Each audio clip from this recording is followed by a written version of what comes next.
우리는 지금 겨울의 문턱에 서 있습니다. 여름과 겨울의 차이를 우리가 발견하는 방법이 많지만 가장 극명하게 그 차이를 보여주는 것이 바로 저 산과 거리에 있는 나무들이에요. 싱싱하고 푸른 잎이 가득한 나무와 앙상하게 가지만 남은 나무, 얼마나 대조적인가요? 겨울이 오면 그렇게 우리 모든 주위의 숲과 산과 거리의 풍경이 바뀝니다. 그러나 겨울은 자연 세계에만 존재하는 것이 아닙니다. 성경은 우리의 인생에도 겨울이 존재한다고 말씀하십니다.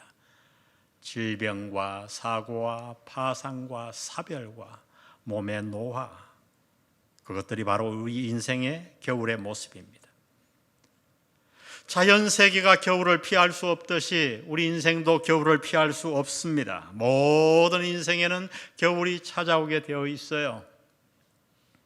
여러분, 그 겨울은 도대체 왜 그렇게 찾아오는 걸까요? 아니, 더 나아가서 우리는 그 혹독한 겨울을 어떻게 대비해야 합니까? 이것이 하나님이 오늘 욥기서를 통해 우리에게 주시는 교훈이에요. 말씀이에요. 욥기서는 이렇게 시작합니다. 욥기서 1장 1절에 보니 우스 땅에 욥이라 불리는 사람이 있었는데 그 사람은 온전하고 정직하여 하나님을 경외하며 악에서 떠난 자더라. 우스 땅에, 이 우스 땅이 어딘가 많은 학자들이 연구를 했지만은 발견하지 못했어요. 성경은 우스가 어디인지 정확하게 이야기하지 않습니다. 성경학자들은 그 이유가 무엇인가 이렇게 말합니다. 그 이유는 욥이 우스에서 당한 문제가 우리 모두의 문제임을 보여주기 위함이다. 저 역시 그렇게 믿습니다. 여러분 그렇습니다. 이 우스 땅에서 일어난 이 이야기, 욥의 이야기는 바로 저와 여러분의 이야기입니다. 우리 인생의 겨울 이야기예요. 욥은 의롭고 경건한 사람이었다고 말합니다. 그에게는 7 아들과 3 딸이 있었어요. 그래서 욥은 하루가 멀다 하고 그들을 다 모아서 가족 잔치를 벌였지요. 얼마나 행복합니까? 그런데 그 잔치 후에 욥은 무엇을 했는가? 어김없이 하나님께 성결의 제사를 드렸습니다. 왜입니까? 혹시라도 자녀들이 하나님 앞에 범죄하였을까 하고, 그가 받은 축복이 너무 놀라워서 그 축복을 잘 유지하기 위해 잔치 후에 그들은 욥은 반드시 성결의 제사를 자녀들과 함께 드렸어요. 욥은 순종을 매우 순종하게 중요하게 생각한 것입니다. 순종과 축복, 그것은 당시 사람들이 굳게 믿었던 종교적 공식이었어요. 오늘 우리도 마찬가지죠. 순종과 축복은 뗄래야 뗄 수 없잖아요. 여러분, 이런 면에서 이 우스라는 장소는 매우 우리에게 중요합니다. 왜냐하면 바로 그 우스에서 이 당연한 공식이 깨어져 버렸기 때문이에요. 우스는 어떤 곳인가? 우스는 선한 사람에게 아주 나쁜 일이 일어난 곳이요, 아무 예고도 없이 고난의 폭풍이 몰아친 곳입니다. 중요한 것은 이 땅을 사는 동안 우리 모든 믿는 자들 역시 이 우스를 지나야 한다는 거예요. 아마 이 가운데는 그 장소에 이미 다녀오신 분도 있을 것이고, 지금 그곳을 통과하는 분도 있을 것이며, 또한 앞으로 그것을 통과해야 할 분들이 있을 겁니다. 본문은 6절에서 장면이 확 하고 바뀌는데, 이 장면의 교체를 이해하는 것이 욥기서를 이해하는 데 매우 중요합니다. 6절을 보십시오. 하루는 하나님의 아들들이 와서, 천사를 말하는 거예요. 하나님의 아들들이 와서 여호와 앞에 섰고, 그런데 사탄도 그들 가운데에 온지라. 여러분, 우리가 욥기서를 잘 이해하기 위해서 욥기서에는 2개의 장소가 등장하고 있음을 알아야 합니다. 하나는 하늘이고 하나는 땅입니다. 그런데 6절 이후부터 하늘에서 일어난 일들을 기록하고 있어요. 어느 날 사탄이 6절 이후에 보니 하나님 앞에 찾아왔어요. 그랬더니 하나님이 물으십니다. 네가 어디서 왔느냐? 사탄이 대답해요. 제가 딱 여기저기를 다니고 왔습니다. 그랬더니 하나님이 말씀합니다. 너 내 종 욥을 보았니? 그렇게 정직하고 의로운 자가 없느니라. 하나님도 자랑을 하세요. 욥을 자랑하셨어요. 그러자 그 하나님의 자랑에 사탄이 뭐라고 항의하느냐 하면 이렇게 항의해요. 9절을 보세요. 사탄이 여호와께 대답하여 이르되 욥이 어찌 까닭없이 하나님을 경외하리까? 주께서 그와 그의 집과 그의 모든 소유물을 울타리로 두르심이 아니니까. 주께서 그의 손으로 하는 바를 복되게 하사 그의 소유물이 땅에 넘치게 하셨음이니이다. 이제 주의 손을 펴서 그의 모든 소유물을 치소서. 그리하시면 틀림없이 주를 향하여 욕하지 않겠나이까? 그러자 하나님이 이렇게 대답하십니다. 12절에 여호와께서 사탄에게 이르시되 내가 그의 소유물을 다 내 손에 맡기노라. 다만 그의 몸에는 내 손을 대지 말지니라. 사탄이 곧 여호와 앞에서 물러가니라. 여러분, 바로 여기에 우리의 신앙을 돌아보게 하는 매우 중요한 질문이 등장합니다. 그것은 9절에 나온 사탄의 항의예요. 질문이에요. 욥이 아무 까닭 없이 하나님을 경외하겠습니까? 여러분, 사탄은 지금 이렇게 얘기하고 있는 거예요. 하나님, 욥이 당신을 예배하고 당신에게 헌신하는 것 저도 압니다. 그러나 하나님, 욥이 왜 그렇게 당신에게 헌신하고 당신을 예배하는지 아십니까?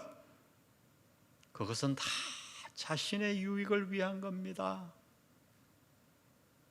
당신이 주시는 복 때문에 욥이 지금 그렇게 하고 있는 거예요. 당신은 욥이 당신을 사랑한다고 생각하겠지만 실은 그것이 아닙니다. 당신을 향한 욥의 사랑은 쉽게 얘기하자면 아이들이 사탕 장사를 사랑하는 것과 같습니다. 제 말을 못 믿으시겠다면 한번 당신의 축복을 끊어보십시오.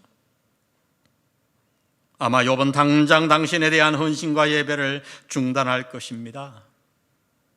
여러분, 이것이 그날 하늘에서 일어난 일이에요.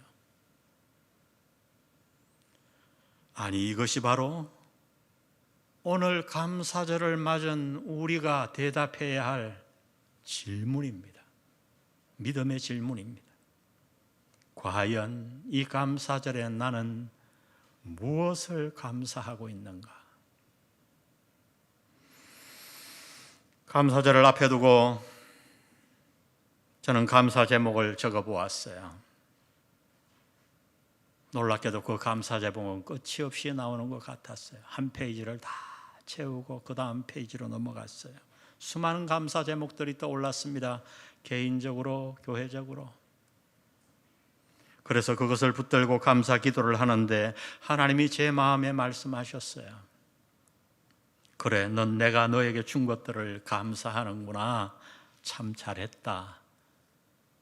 그런데 마음에 이런 음성이 들려오는 거예요. 그게 다니? 그게 다니? 제가 그래서 반문했어요. 기도하면서 하나님, 그러면 그 외에 제가 무엇을 더 감사합니까? 이렇게 많은 감사의 제목이 있는데요.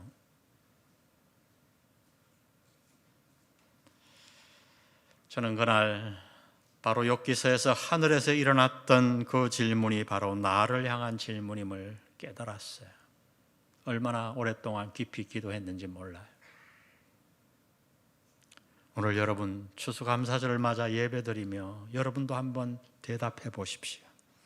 이 감사절에 당신은 무엇을 감사하고 있나요? 우리는 지금 욥기서를 이미 손에 들고 읽고 있기에 그 하늘의 일들을 다 알고 있어요. 그날 무슨 일이 있었는지 다 알아요. 그러나 여러분, 막상 욥은 그 사실을 전혀 모르고 있잖아요.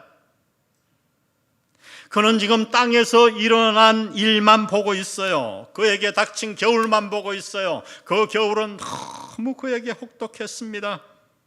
그 많던 재산이 하루아침에 다 날아가 버리고 7 아들과 3 딸이 사고로 하루아침에 다 죽었어요.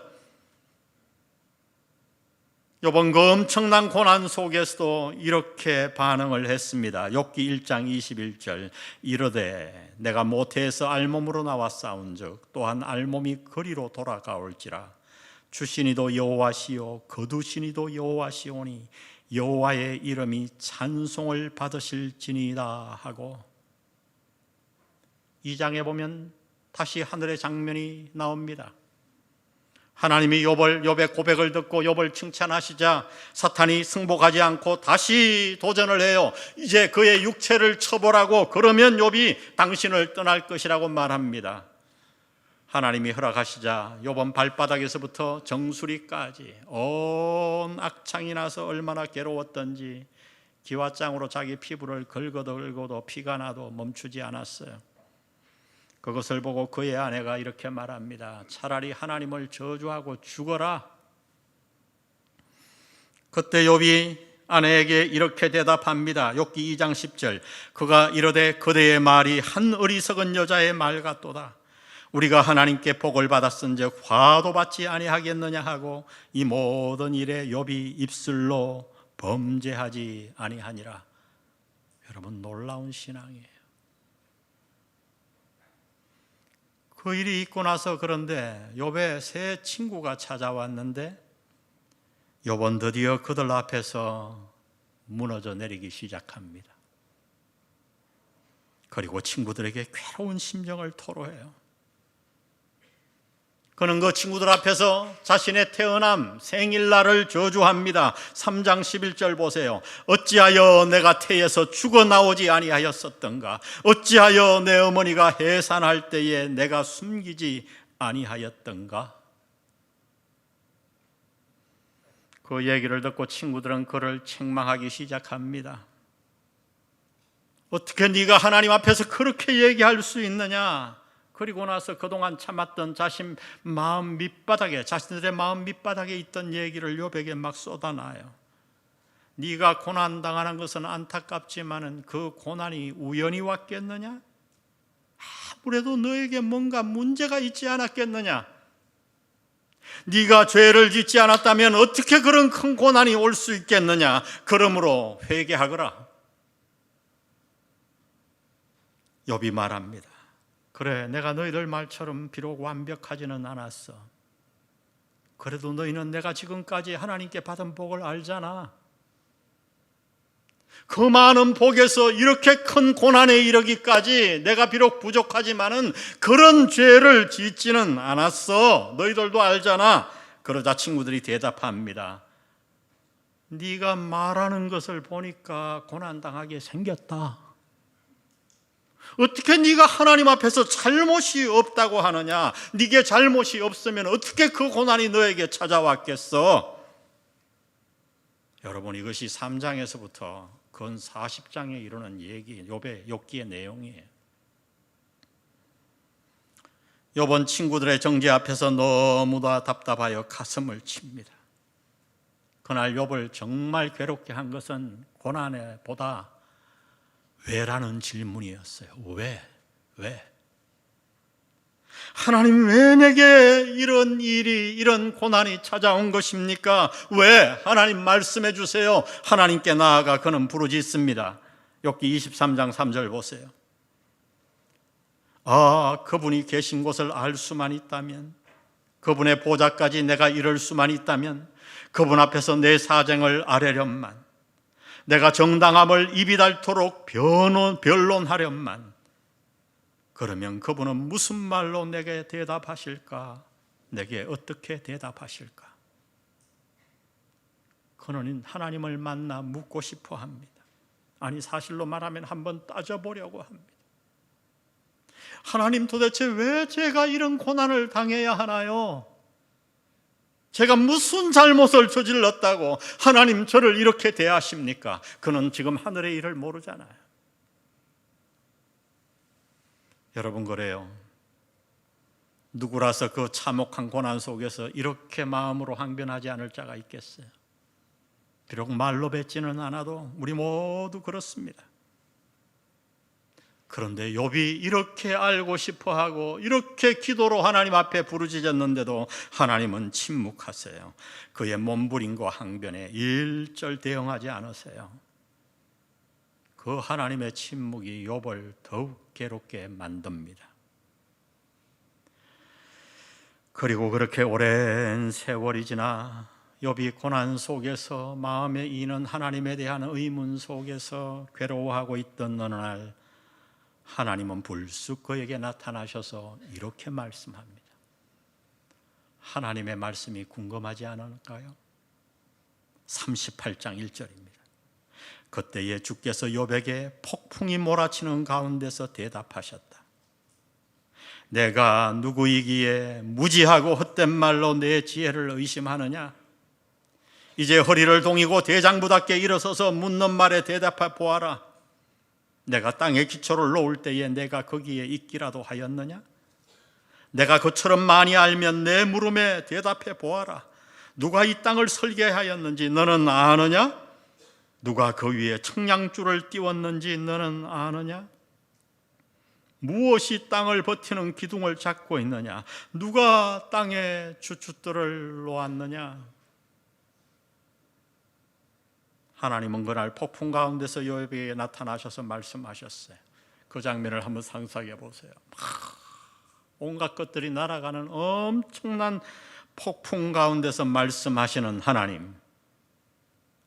근데 그 하나님은 욥이 당하는, 그렇게도 욥이 알고자 하는 고난의 이유에 대해서는 전혀 말씀하지 않으십니다. 1장 2장에 일어났던 하늘의 일만 알려줘도 욥이 마음이 시원할 텐데 전혀 그 말씀도 하지 않아요. 오히려 욥이 전혀 대답할 수 없는 질문들을 쏟아내십니다. 여러분, 왜일까요? 도대체 무슨 뜻일까요?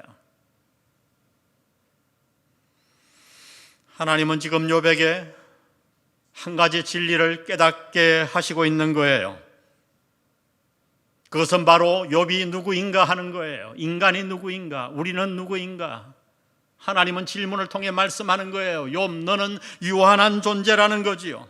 우리 모두가 그러하듯이 우리는 제한된 안목을 가진 유한한 존재입니다. 여러분, 그렇습니다. 우리의 영혼은 결코 우리의 시야는 영혼에 닿아 있지 않아요. 우리는 이 큰 우주의 비밀을 깨달을 수도 없어요. 그리고 나에 관해서도 무엇이 진정 좋은지 무엇이 환지 우리는 알 수가 없어요. 유한한 존재예요.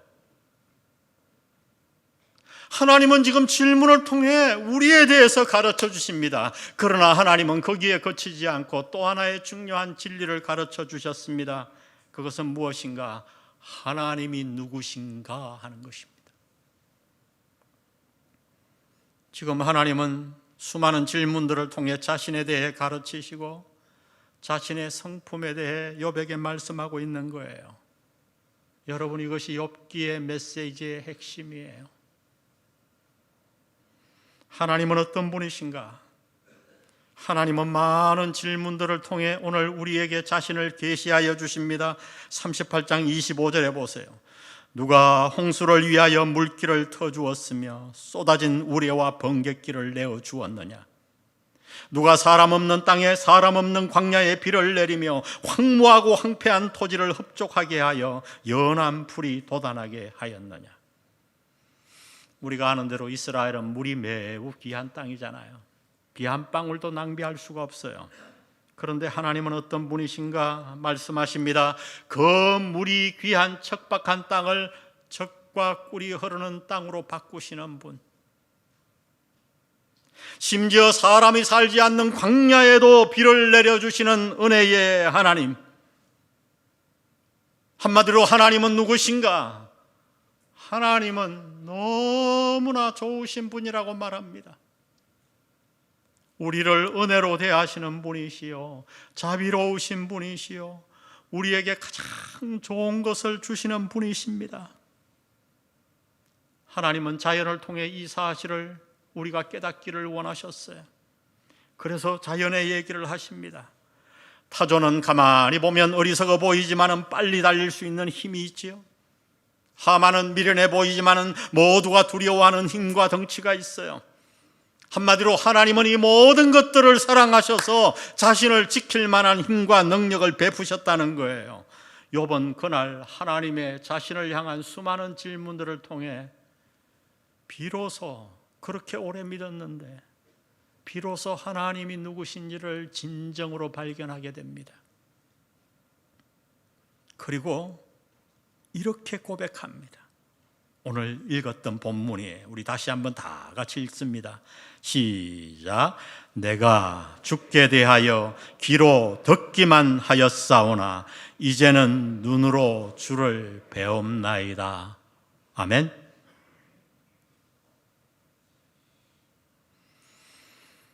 욥은 마지막까지 하늘에서 일어난 일에 대해 듣지 못했어요.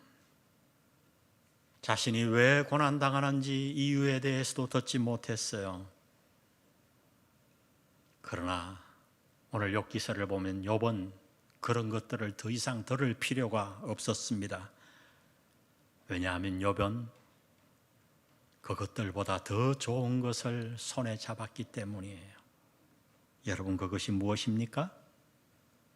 그것은 바로 하나님 그분이셨습니다. 하나님을 발견했어요. 귀로만 듣던 하나님을 눈으로 확인하고 붙잡았어요. 그는 인생의 혹독한 겨울 속에서 하나님을 만났습니다. 그를 무한히 사랑하시는 하나님, 능력이 무한하신 하나님, 그날 하늘에서 하나님은 땅에 내려오셔서 폭풍 가운데서 욥에게 그 자신을 계시하셨습니다. 욥은 그것으로 만족했어요. 하나님을 본 것으로 만족했어요. 여러분, 우리는 어떻습니까? 폭풍 속에서 자신을 계시하셨던 욥에게 자신을 계시하셨던 그 하나님은 우리에게는 어떻게 하셨나요? 그분은 저와 여러분에게 폭풍이 아닌 갈보리 십자가 위에서 자신을 보여주셨습니다.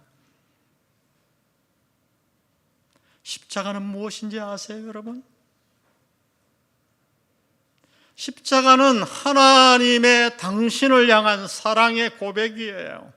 십자가는 한마디로 사랑의 고백이에요. 십자가 위에서 하나님은 말씀하는 거예요. 태풍 속에서 욥에게 말씀하셨던 그 하나님은 갈보리 십자가 위에서 오늘 당신에게 말씀하는 거예요. 얘야, 내가 너를 사랑한다. 내가 너를 사랑해. 바울은 이 놀라운 사실을 깨닫고 로마서 5장 8절에서 이렇게 외쳤어요. 우리 다 같이 함께 외쳐보지 않겠습니까? 5장 8절 시작. 우리가 아직 죄인 되었을 때에 그리스도께서 우리를 위하여 죽으심으로 하나님께서 우리에 대한 자기의 사랑을 확증하셨느니라. 아멘. 무엇이 더 필요한가요?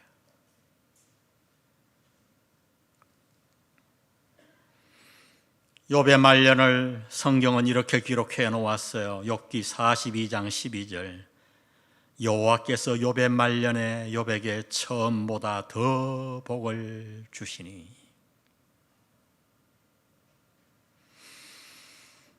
오늘 욥기서를 통해 하나님이 우리에게 주시는 교훈은 너무 명확합니다.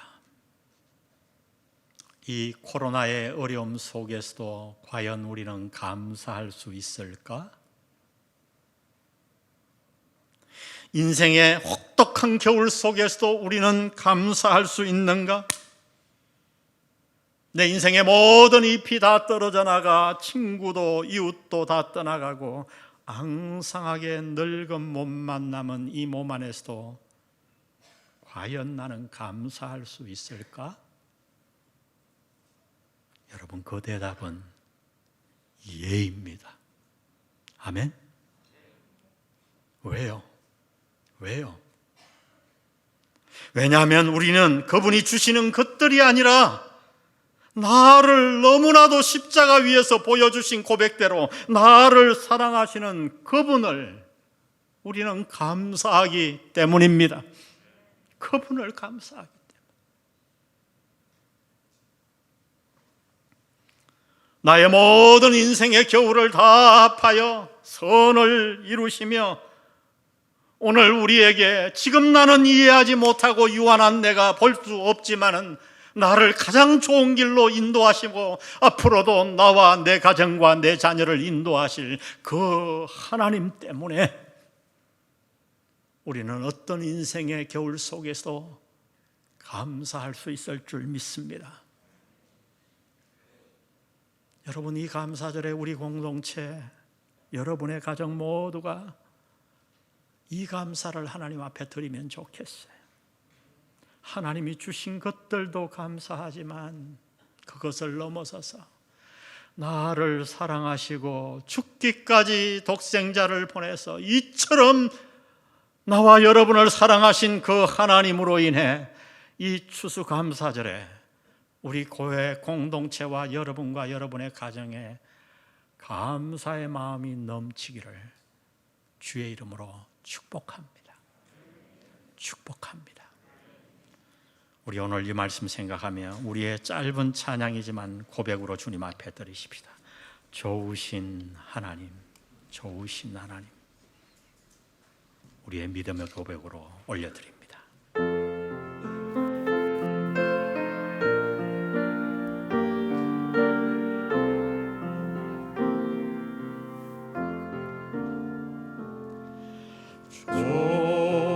좋으신 하나님, 좋으신 하나님, 참 좋으신 나의 하나님, 우리의 기도를 응답해 주시는 참 좋으신 나의 하나님, 한없는 축복, 한없는 축복,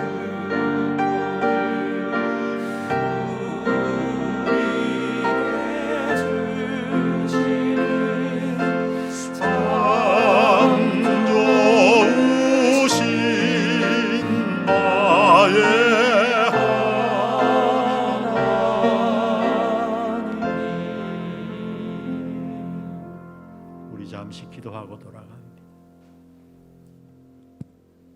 오늘 하나님의 질문 앞에 서 보십시오. 얘야, 너는 왜 감사하니? 무엇을 감사하니? 그래요, 하나님은 우리에게 이 땅에서도 좋은 것을 주시는 분이에요. 그러나 하나님은 우리가 그것들보다 그것을 넘어서서 하나님 자신을 감사하기를 원하십니다. 주님, 내가, 우리의 가정이, 우리 교회 공동체가 이 근원적인 감사의 마음이 넘치기를 원합니다. 주님, 나와 우리 가정에 그런 축복을 허락해 주세요. 우리 다 같이 기도하고 돌아가겠습니다. 기도합니다. 하나님 아버지, 오늘 감사절을 우리에게 주셔서 감사합니다. 감사에 깨게 해주셔서 감사합니다. 아버지 하나님, 우리가 다른 종교를 믿는 자들과 다를 바 없이 무엇이 생겨서 이 땅에 무엇 때문에 감사하는 자들이 아니라 그 감사를 넘어서서 인생의 겨울 속에서도 내 모든 앙상한 가지만 남은 내 인생 속에서도 하나님으로 인해 감사하고 좋으신 하나님으로 인해 감사의 마음이 넘쳐 살아가는 올바른 신앙인, 하나님이 원하는 자들이 되게 우리 모두 하나님 도와주옵소서. 주께서 가르치신 말씀을 듣게 하시고 이 감사절에 진정한 감사하는 자로 우뚝 서게 하나님 도와주옵소서. 하나님 도와주옵소서. 하나님 도와주옵소서. 우리 마지막으로 좋으신 하나님 찬양합시다. 좋으신 하나님, 좋으신 하나님, 참 좋으신